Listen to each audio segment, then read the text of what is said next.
in progress, in session. I'd like to welcome my good friend Desiree. Saying Hi. thanks for coming on. Oh, you're welcome. So today we are sharing an affected other story because you yourself are not personally a drug addict, but you felt the first-hand effects in your life throughout it. Yeah. Okay. Yes. So, can you tell us a little bit about yourself? Yeah. So, well, I just turned 56. My gosh, I'm old. I was born in London. Okay. Across the pond. Yeah. Okay. But British. I'm British. Yeah. I moved over here. Dad was in the military and bought some property out in Yale. Go figure. That was interesting culturally because my dad was the only black man in the entire town. How old were you when you moved here? About 10, 9 or 10. Yeah. So I have a white mom, black dad. And back there in 1980, 79, I think it was, in Yalm, it was, well, there was no stores. There was no other ethnic people at all. So my dad was it. So first day of school was very interesting. We were the only people of color at the school, but had a lot of really, really, really good experiences. To be honest with you, it was not bad and it was not negative. Just moving forward, I moved out to Tacoma, ran into somebody, started selling drugs. That's what I did. And when I went to school to be a correctional officer, that didn't work out for me. There's a lot of BS behind that. And then decided that, well, I was poor. I was going to school, ran across some people that sold drugs. They taught me how to do it. And I became really, really, really good. Very, very quick. So I was addicted to drugs and not money. I know that's so hard to understand for people, but with drugs, there's power. Money, there's really not power. So when you're dealing with like addicts. So when you say you were addicted to drugs, just to be clear, you weren't doing drugs. You were No. addicted to the dealing and the power of having. Just having the drug, period. No, I did not do it ever. Never tried it. I'm way too controlling to try drugs. It's weird, but I never did. And just having it. So for instance, if I just say you were using and you came to my house and were like, hey, Des, can I need to make a little bit of money. Is there anything that you need to do type of thing? That's just an example. And I'd say, hey, is there a way you could do A, B, C, or D, maybe watch my kids for a little bit, blah, blah, blah. If at the end of all of that, I try to give you some money and you are an addict, you're going to be mad. You're going to be annoyed, irritated, and all those things. Because why? Because now, especially if you know that I have the product, because now you have to take your money and go buy some somewhere else and it's more time. So addicts, they don't want money. When it comes to that, they want the substance. So I got into that world for a while. And how old were you when you started selling that? 21. Fairly young. Yeah, 21. And I was really risky people. And I really have firecracker personality. So I just fit right in there with all that, funnily enough. And then one day I got in trouble. I got busted. Thank God. Somebody turned on me, which I'm glad they did, Melanie. I'm glad that they did. Small part of that story, his wife, she became a stripper. This is raw and uncut out because this is really what it is. She became a stripper. I ended up being her transportation. She was a friend of mine. She needed a ride. He thought I got her into it, which I did not. So he turned against me, set me up, and I got caught. And that's what happened. Here's the thing. When I went to court, I told the judge that you will never, ever, ever see me again. Never. And I probably would not have stopped if something didn't intertwine with all of this. And thank God it did. Because I was like, you got way too much energy and way too much gift gap in a sense that if you instead of selling drugs and taking that chance every day, plus it's wrong, why don't you just try to help people stay off of them? See what you can do there. Ooh, I like that. How old were you when you figured that out? That was a good 4 years into it, 5 years into it. And when I got back out, I went from having a lot of money and a lot of things to nothing. Homeless. I bought a car at the auction for $350. It broke down in the parking lot. Probably should have $350 car. And I just so happened to be going somewhere with a friend that was a CPS worker. You know that there's a weed program back in the day. And if you're on welfare, you go to work with other people kind of thing and shadow. And then you get paid through the state. And I went with this girl, Kim Gordon. I'll never forget her. She's in the nursing home right now and I see her a lot. But she was my mentor of mentors, for real. She was actually a really good friend of mine too. And I went with her. She was CPS. And I was waiting outside on the porch, and the landlord of that complex that she was at was talking to me, and I told her my story, and I told her I didn't have anywhere to live, and she gave me an apartment with no money. Oh. Yeah. And she said, I know that the system's slow and that they're going to give you the money that you need to pay the rent here. But like, until then, I want you to move in here.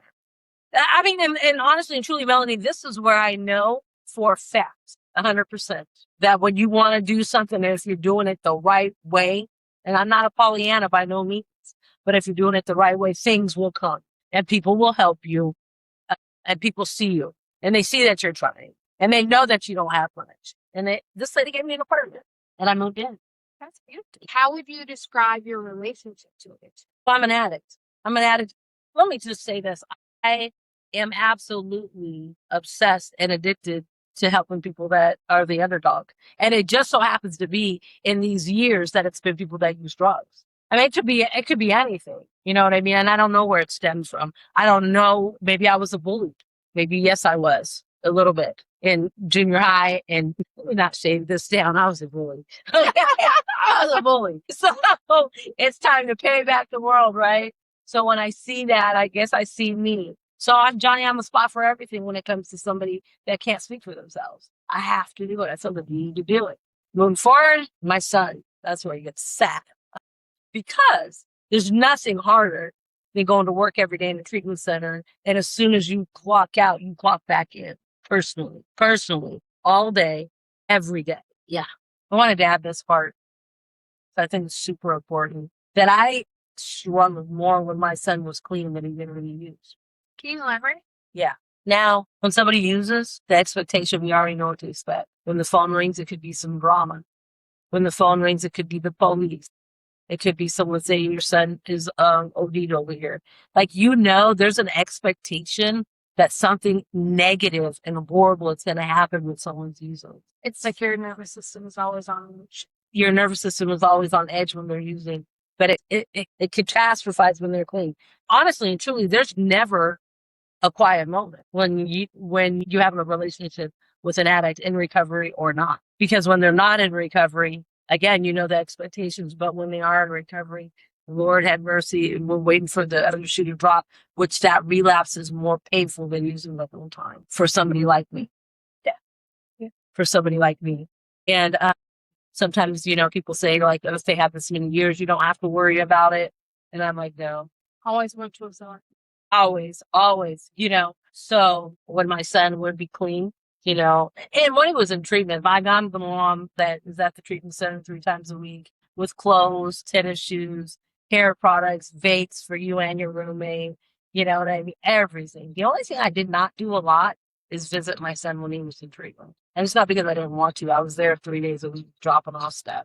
But I always felt like that was maybe doing too much. And I wanted him to have his time to himself. So visiting, I don't know. Hindsight thinking back on that, Melanie, I honestly don't know why I didn't visit as much as I did. I dropped him off. I took all phone calls and called in constantly. But as far as a visiting day, I just never really visited.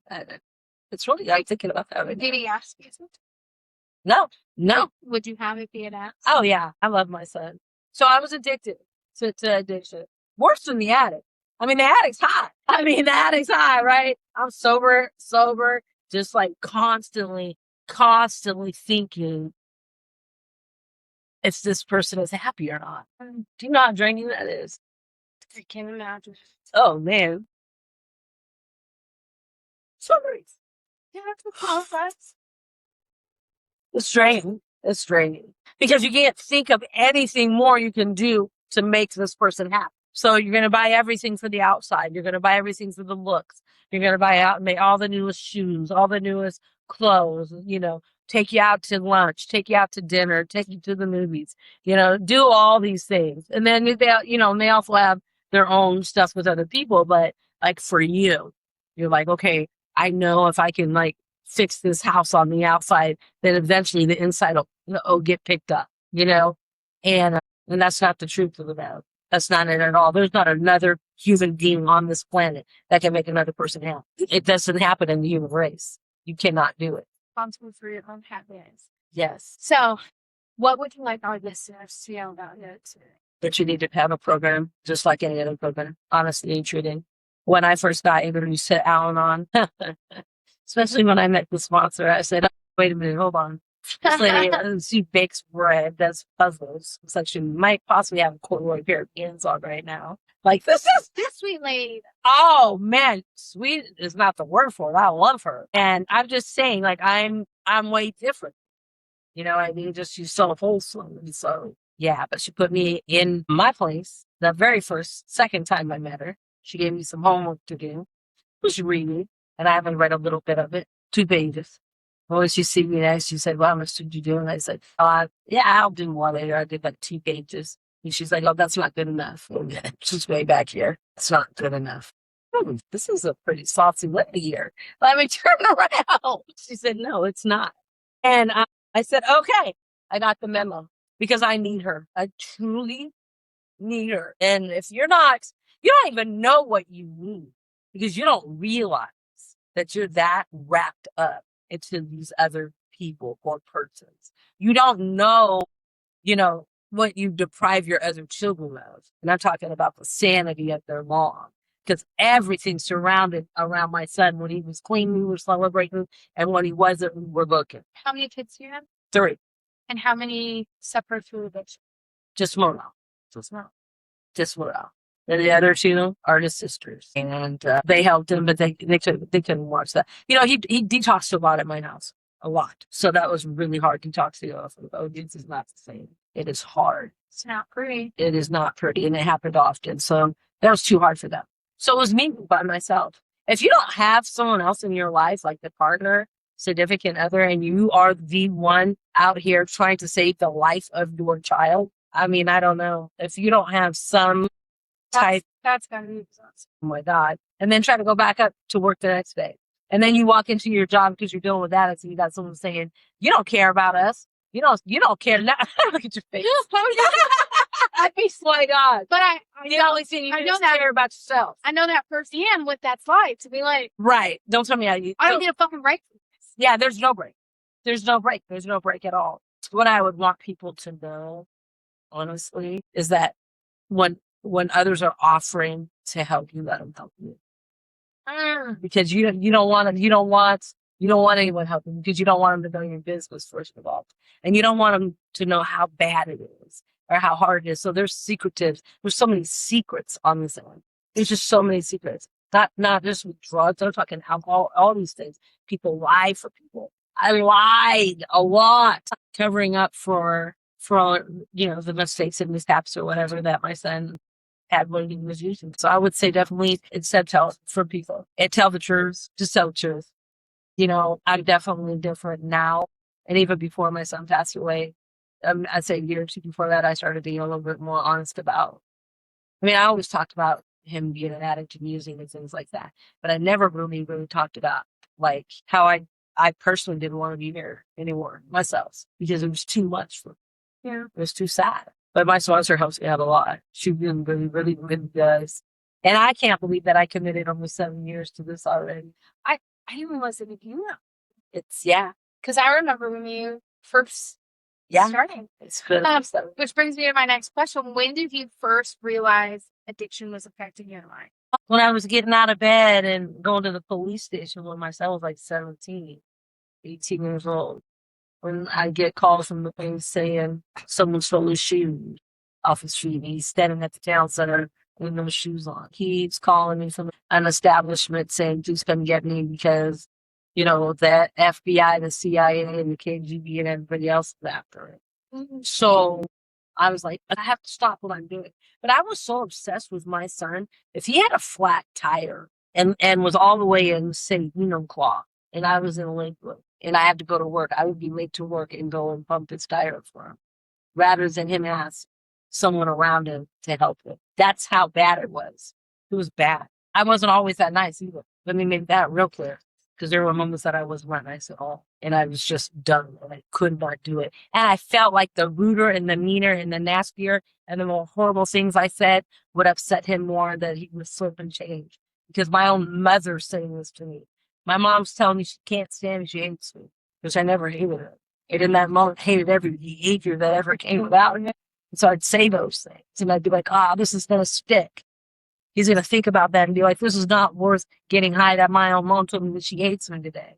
But that was the answer either. So it wasn't always rainbows of me delivering things and being nice. What's the hardest part about loving someone who's addicted? I think probably the hardest part is just not knowing what the outcome's going to be. It's just not knowing what the outcome's going to be. Because usually when you invest into something, you usually know, if I invest into building this house, I'm going to have a house. If I invest in doing this engine in this car, then I'm going to have a running car. If I invest in chemotherapy, then my cancer may go away. If I invest every day in this human being that's using, they could OD and die. And that's what happens. So you don't know about the ROI that would try to investment? No. That's a really good analogy. I never thought of it like that. When you pour into something, you know that the outcome, it's going to be worth it. It's going to be worth it. I'm going to go to school for 18 years because I'm going to be a doctor at the end of this. That's what I'm going to be. But when you watch someone use every day, you don't know if they're going to live or die. And when they die, for a minute there, you start saying to yourself, why in the heck did I do all that? And then you grab yourself real quick and say, because every ounce of that was worth it. To even have the moments that I had. Yeah. Okay. How did addiction impact your family, your relationships, and your sense of safety? Oh, well, there was no safety. There was no safety because everything I did by myself. So I would go to the streets. I'd go to Hollywood, 38th Street, Hilltop, whatever. And I'd go into the tent cities, or I'd just park my car behind Puyallup Ave, behind the gas station, and walk down and be like, if somebody spoke to me, I'd be like, just leave me alone right now because I'm not my right state of mind and I might hurt you. I'm looking for my son. Don't ask me nothing else. And they'd be like, oh, ma'am, excuse me, I'm sorry. And I said, maybe hopefully your mom is thinking about looking for you. But until then, and I'm not saying that she isn't, because there's a lot of moms besides me looking for their kids. Yeah. So I would go, so the safety, there was no safety. And then also the things that my son did. And then they're like, oh, he lives over here because I've lived in the same house 17 years. So everybody knows him, and they know he's my son. He's unique looking. He's very unique looking. So they know that he is my son. Anybody that's in this little of addiction, recovery, all that stuff, people know that that's my son. The first time I met him, I was like, oh, you're Desiree's kid. Right? So he's my son. So when he's over here jacking people and doing this and scandalous ass behaviors, you say to yourself, okay, who's coming to my house? And I've seen people at my house, and I've told them, get off my doorstep right now, because whatever he's done, he's a guest here. Get it, because you're going to get me upset, and I don't know. So go. So the safety part, that's it. There really wasn't any. And then how did it affect my family? I robbed my daughters of their mom completely. And I'll give you an example of what that looks like. My daughter got her first check from her first job, and she called me out following her. I thought she was 16, and she said, my brother stole my money. I cashed my check, I put it in my purse, and that's all I got. And she was bawling. This is the eyes of a 16-year-old who got their first check. It's a big deal. Okay. So what did I do? I got mad and frustrated and started yelling at her that she was crying and telling her, don't worry about it, I'll give it back to you. That's not the answer I should have gave her. But in that moment, you've got chaos over here that's huge, and you can't fix it right now. So you get angry at the person who's upset, rightfully so. Like, okay, I heard you. He stole your money. Okay, fine. Well, where did you have it? You shouldn't have had it anymore. What did you just have it in your purse? So then I start saying all these things, like, why didn't you hide it better? How come you didn't lock your door when you already got 3 locks on it? Yeah. And then I start questioning the person who's upset, and they're the victim of what happened there, rather than go to my son.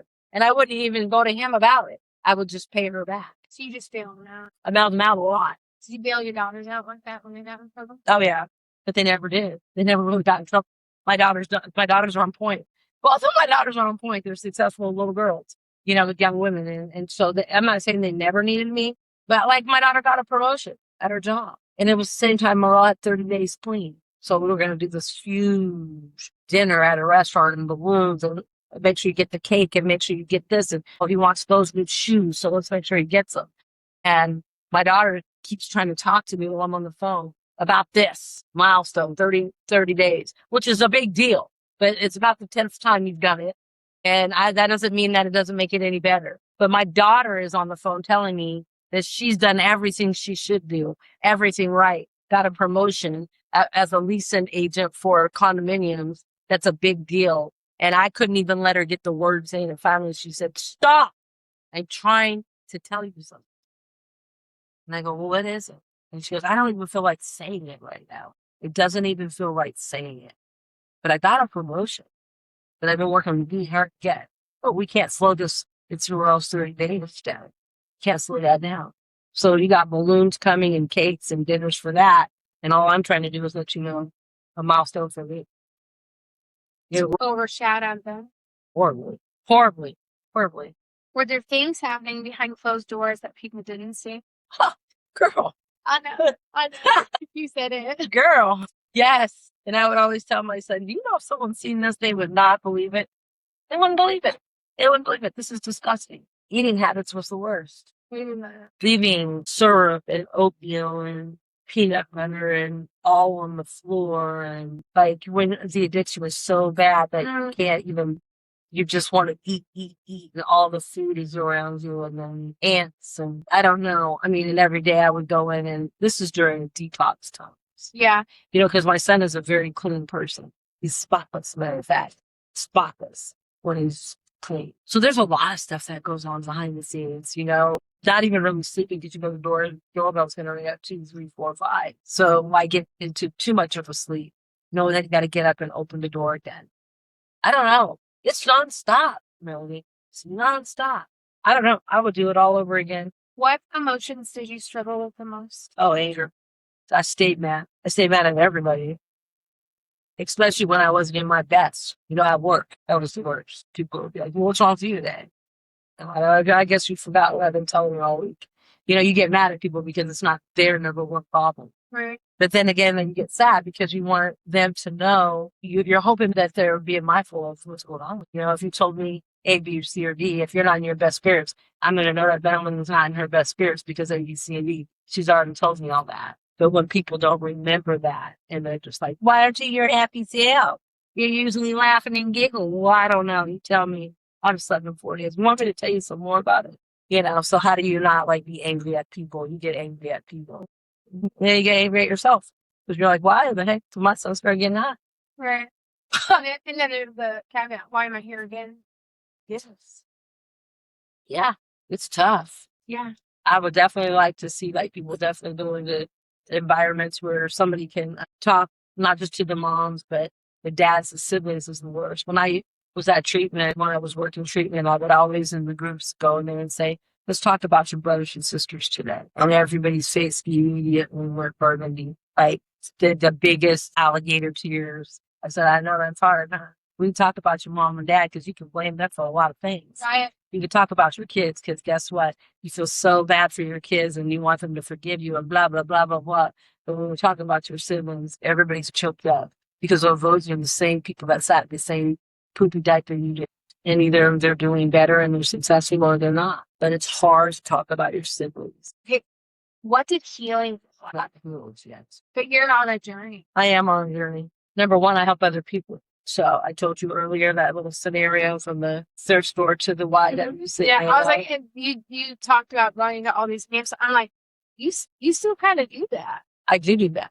I do that. And I will pull up my car and I will say, hey, so what's up? Well, when are you going to go to treatment? When are you going to do something different? You know, and a lot of people are like, well, a certain drug is that's on the streets right now that's killing everybody. Okay, but, other drugs have been killing people for a long time.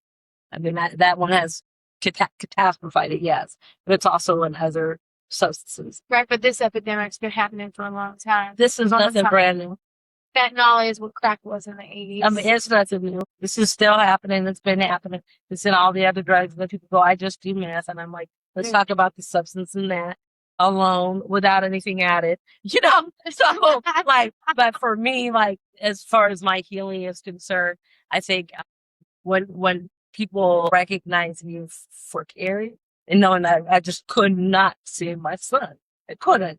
But I know for a fact, 100% that I play a big part in other people's journeys of staying clean. Or Absolutely. getting clean. Absolutely. And staying clean. And I've seen you plant at least 1,000 mustards. Oh, God. Well, yeah, that's quite a lot, but I appreciate that. But I mean, it happens in my everyday life. Someone recognizes me every single day. every day. I'm sure I will. And I'm like, wow. And then I always pull them aside and say, was I bad at the treatment center? They go, no, you really weren't. You were I just, don't think you were. I said, you were just hard. I think you were passionate. And I think sometimes passion comes off as aggression. Yeah, I said, I said, some people say you came in and sat on my bed and were like hardcore about what you were saying. And, I was like, damn, but I think healing, I'm just going to continue to do that. I'm going to continue to search for my higher power because I still haven't found it completely. I know there's something way more powerful than myself, but I haven't really found that and focused on that and worked on that. And it's definitely in my healing that I'm going to continue to see my sponsor because I understood what a sponsor meant in NA and AA, I'm not an alcoholic or an addict, but I was like, yeah, it's just a friend that you call, So A little more than that. Yeah. Okay, so I worked the 12 steps and it took me 5 years. And my sponsor said that was one of the most thorough 5 steps that she's ever even heard because that's how long it took me to do. And I really did dig deep.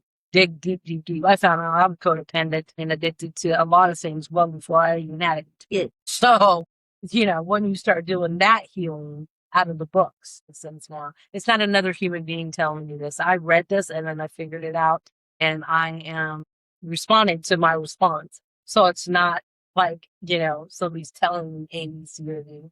I'm kind of hard-headed a little bit like that, So I was like, I figured out and put my own dots together. And yeah, this is why I do this and this is why I do that. So I guess just with the journey of that and just being honest about what I could have did better, what I could have did different. And then just number one is being kind to myself, just giving myself some grace.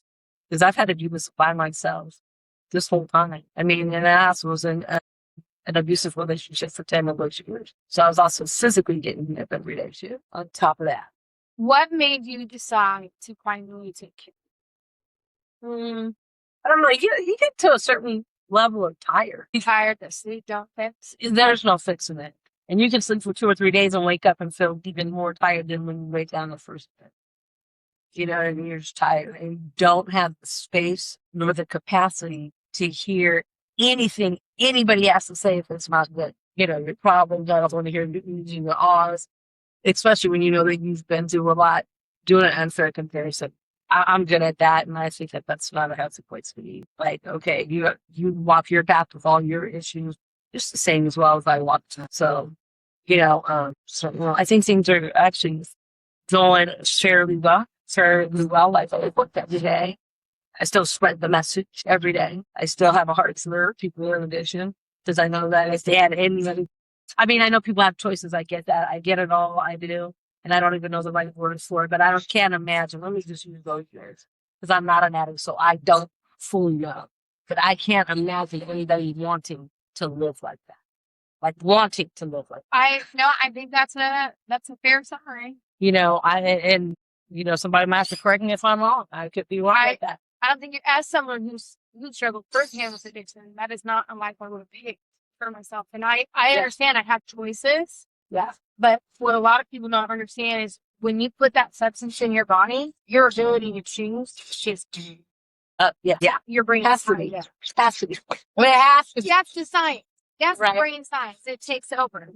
And I think a lot of people, this is what a lot of people that have not used say, then why did you do it from the first beginning when everything you've seen from anybody who's ever used has never been good?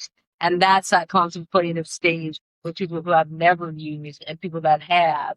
And I think even from someone who has not ever used, I don't think that the person thought that it would be that controlling and that it would be that powerful. You're you know what I mean? You're invincible. That's it. That's so. And from my own personal experience, I just wanted to escape where I was. Yeah. And this provided temporary relief. And it's not just substances. Yeah. Right? Sometimes it's helping people. Sometimes it's shopping. Sometimes yes. it's food. Sometimes it's gambling.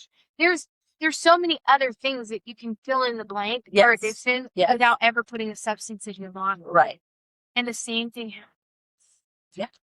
Once you engage in that and your brain is, we're conditioned learners. This feels good. Remember that. Yeah. Remember that. Yeah. Yeah. Because the next time you don't feel good, I know what to make it better. Right. Right. I get it. There were a lot of moments where I had boundaries that I said, if you continue to use, I can't let you in my house. And I didn't. It didn't always last. It didn't always last, but I always started out with a boundary like that. And sometimes I I wouldn't let him in my house, but I would go where he was at and put a blanket on him, put some wool slippers on him, put a coat on him, a nice backpack full of stuff, sitting like in exchange for what he had, clean up his area. That's not even really a boundary because what I should have, and maybe I don't know if I should have or not. I'm not going to take back anything that I did because you really don't know what to do. You really don't. It's just one of these things in life where you just really don't know what to do. And the person that you're helping is so under the influence, they don't even realize how hurt you are. They have no clue until they catch you at a different moment when they're actually not hot. And you can talk to them and you're really just pouring out your guts and saying this is what this does to me. I didn't have any boundaries. I would like to sit up here and say that I did to make it sound good, but I just didn't. Well, to be fair, you have boundaries elsewhere. You didn't want it. Elsewhere, yeah. Just not there. But yeah, I got some boundaries now. Oh, we have the boundary queen when it comes to everything but that. Well, I gotta respect my boundaries. I mean, that comes from me. You know what I mean? Like, I'm definitely matter of fact, without a doubt. And what I don't want, I don't let happen and all that. But I was weak to that. Do you think, and I'm just curious, do you think that having that domestic violence relationship impacted your relationship with your son? Oh, yeah. I was on edge all the time. I was fighting every day. Like, literally. And then going to work. And then coming home and doing it again all night. How I kept a job. I'm amazed. Because how I kept a job. You were at that one place for a long time. Yes, I was. And that's what was going on behind the scenes. Oh, it was bad. It was bad. I don't know how I was doing it. You know what? To be honest with you, I can't believe I never used. Because I just always heard about how it could temporarily fix something. You know what I mean? There were moments where I thought, maybe I should just give this a try. Maybe I can control using. Maybe I should just a little bit. And then I was petrified. My heart would start racing to even think of the next step. I don't know. I just couldn't do it. Couldn't do it. I don't like being out of control. I'm a control freak. So when you're talking about anything more than the hospital, I'm like, oh, shoot, I might be weaked out. I might pass out. I might have a heart attack or a convulsion or something. I don't know. You want me to mix Tylenol and ibuprofen? What? They're standing behind. I mean, I don't think so. That sounds like too much for me. But yeah. So no, I don't know. I definitely have boundaries, but not when it comes to caring and loving an addict. And my son was the only addict I've ever cared and loved for. I mean, that's my child, so I focus on that bigger than anything else. But no, there's been more. There's been alcoholics. That is a hard one, okay?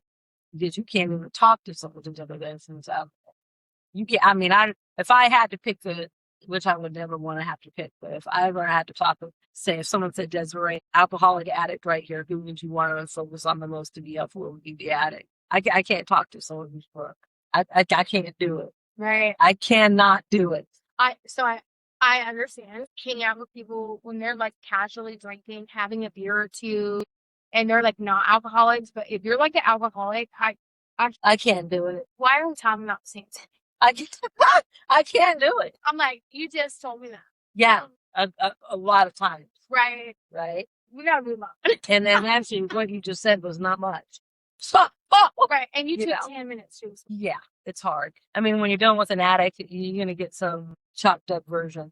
Right. A little delusion or two. Right. It'll be but for the most part, the conversation to me is gonna be a little bit easier. Yeah. So no, I agree. Is there anything that has helped you move forward? No. I'm moving forward. Big steps. Maybe crying helps me. You've also had some major setbacks. Yeah. Crying helps me. It does. Talking to people helps me. Talking to people that get it helps me.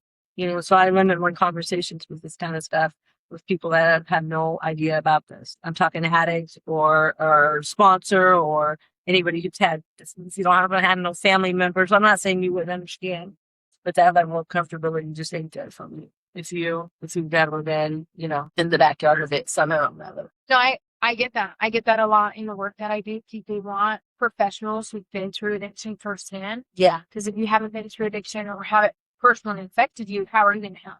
Yeah. How are you going to know? And there's a lot of situations where it's like, I want someone who knows what it is like to go through something. Give me something because I don't need, and then all it's going to do is take like one sentence or one statement that would turn me off of it all the way around.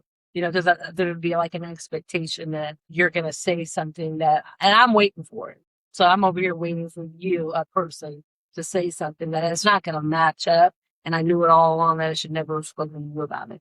Doesn't mean that I necessarily want to know what someone's going to say to me, but I definitely know that I need to feel that you feel some of this. I mean, I don't know. So I think that I'm doing better, and it definitely has brought my relationship with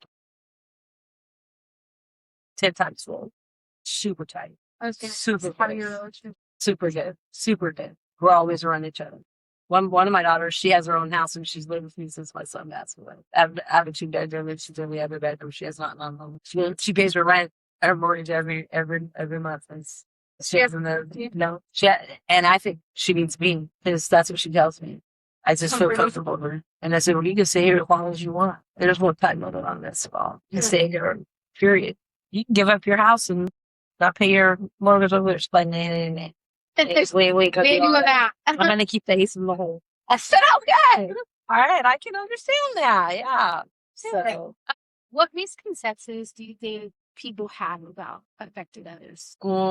like what misconceptions do I think other people think about what I'm going through? Yeah, like when I say affected others, I mean like the siblings, the parents, the people who don't have necessarily the firsthand experience of doing the substance, but they have that firsthand experience of loving that person that it's on.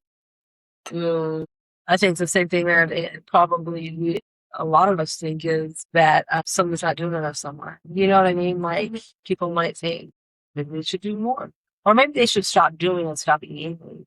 That one even goes harder than doing. You're doing too much. Stop doing that. Stop doing that. I'm like, yeah, but you don't understand. If you got your child at your door that's in psychosis with those shoes on the seat, weighing 130 pounds, that's 6'4.5". And I know this might be the last time I see you. I think I might leave. And the misconception is that, you need to cut them off. Cut them off. Don't even let them come to your door. Matter of fact, when you see them, don't even speak. Like, no. I don't think I could do that. No, you can't. I'm going to help you out with that, please. Okay, I'm going to help you out. No, you can't. You're not going to go to. I can't even imagine what that is like. And that's a misconception that people think that the harder you are and the more that you culture him, that they're going to be, that's going to help him better. It's not the truth. I think every situation is just different. Every family member is different. The moms are not the only ones affected. The dads, well, let's talk about the dads. There's so many dads that are not being heard enough. And they're trying to keep the whole household going, keep the mom above water so she don't have a mental breakdown. And behind the scenes, they're having a breakdown, the dads. So, yeah. Men's mental health is not cool all the time. And it's out here. There's a lot to be talked about. Oh, yeah, there is. There's a lot to Yes, be talked about when it comes to men's mental health. What do you wish people understood about families about it? That it's a family issue, first of all. It's not a one-person event here. It's not, oh, that's your problem, that's your kid. The aunts, the uncles, my sister-in-law, my brother, they helped out with Merrell a lot towards the end. And they told me, they said, Desiree, and they were both crying. They said, I do not know how you did this. I do not know how you did this. To see my son, it is worse than the automatic situation and took him to treatment. He walked out the door of the treatment center and they drove him all the way to Yakima. He walked right out the door. And they drove him all the way there. And anyways, they did a walk for him towards the end and they just came to me and they said, I don't know how you did this. For this long, how did you do this? I think I get off topic a little bit because this is a lot of conversation for me right now, honestly. It's not a bad thing. It's a good thing. I appreciate it. I just wish that people please repeat this question one more time because I got a little sidebar. Yeah, I don't think you did. I thought it was great, just so you know. What do you wish people understood about families about it? I wish that people understood that it's heart-wrenching, that it's sad, and that there's just too many emotions. I wish they understood that there's going to be about 10 emotions combined in one ball at all times. I can't say I'm happy this day, I'm sad this day, I'm this that day, I'm angry that day, I'm pissed off, I'm anxious, I'm this. No. It's all of that. happening at one time. And I'm going through all of that all the time. Now, mind you, sometimes it's a little heavier on one day and a little lighter on the other. But there's a multitude of emotion all at once. So, I wish that people, unless it happens to you, I need you to be quiet. I need you to be quiet. Just fall back to the sideline or something. Kind of like at the football game when you do sit on the bleacher and just be quiet. Be quiet. Observe, because I truly believe this 100% that as somebody with an addiction issue in every single family out there. I don't think that there's one family that doesn't have it. And again, like you said, past the substances, past that, let's talk about porno, the casino, food, yes, internet. You can't put that phone. You can't exercise. I mean, sex. There's a lot of stuff. Hoarding, that's another big hoarding. I'm one. Yeah, makeup, hair products, tennis shoes, purses, sunglasses. I'm a hoarder. What do you wish, Merrell? That he didn't have to live like that. That he truly did not have to live like that. I wish he knew it. And I don't think that he truly knew that. I think that he thought that he deserved that at times. And everybody always told me Merrell is one of the smartest people I've ever met. Eddie's mind. I'm not talking about intelligent in his eyes. I mean, he could definitely be given millions if he let his brain work. But I wish that he would have known what he was truly capable of doing. And that it's okay to have a lot of this. This is the key one, for really honestly, is that I know it seems like a lot to clean up the baggage. And I think that's what people get stagnant so bad. And the patient might do it. You do it again. Is that there's so much that you've done that you got to fix, but it seems impossible. It just seems impossible. There's too much court. There's too much felonies. There's too much money's owed. There's too much apologies. There's too many of all this. And I don't think that he thought he was capable of cleaning all that up and starting truly fresh again. What have you learned about yourself through this experience? Oh my God, there always was two of me. I wish I had a friend like me. That sounds really arrogant. No, it doesn't. It does. I know it doesn't. I mean, and I got some really, really good friends, but I wish that I really had another me to be around. The hard lines. I like that, and I don't think that's ignorant. When I've interviewed for different positions for what I do, and people ask me like, what kind of helper are you? Kind of behavioral health person are you? And it's like, I'd always say that I try to be who I knew it. Yeah, that's a good way. Exactly. You said it different. Definitely. I'm definitely cut from a different cloth. You are. I am not. I am not the average. And I definitely got some, I got some moves, and I definitely could clean up some things. But I definitely, as far as being alone, I'm a very strong woman. Yeah, I wish. You're very resilient. Pretty resilient. You got a lot of grit. Yeah, thank you. So do you. So do you. Yeah. What does forgiveness mean to you? It's not think about it anymore. Just not even think about it anymore. Yeah. When I forgive myself or forgive someone else, I don't want to think about it again. I've already sealed the envelope. You're forgave. What would you say to someone currently living through do as much as you want so you don't regret it if they die? I love that. I can't say I will never say that. I know, I love that. There's not another person on this planet that could tell me that I did enough if I didn't think I did. And so when I was doing all the stuff that I was doing, I always said to myself, Desiree, there's no one out here that's going to be able to tell you that you did enough if your son dies, unless you feel it. And I feel it. And that's the only way that I'm able to move forward. It's because I know, because I walked that walk, that I did enough. I did enough. So you don't have that regret. I could have. No way. Good. No. Good. I do not. No, I do not. I know that for a fact that I did. Probably above maybe what some people would say. But again, yeah, we're, hair gel, cologne, dropping them off at the treatment center, all the stuff, Anyways, it doesn't even matter about that materialistic type crap. But a lot of stuff that I tolerated too. But yeah, I just had to know that I did enough. And another human being wasn't going to go to tell me that. They just weren't. They weren't, So, yeah. What gives you hope today?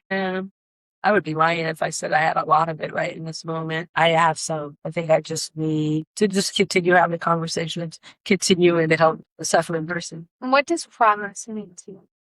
Getting out of bed. And then at the end of the day, I always do a little self-inventory at the end of the day. You know, today when I popped in my house earlier today, my daughter was there. She's like, "Do you ever sit down? You're always somewhere." And then I think about it. I'm like, "Where am I? What do I be doing all day?" I don't know. The hope is that my cup gets filled for Des. My hope is that I don't have anyone else to help. That I recognize when to and when not to. And work on myself a little bit because I've neglected myself. Horrible. Horrible.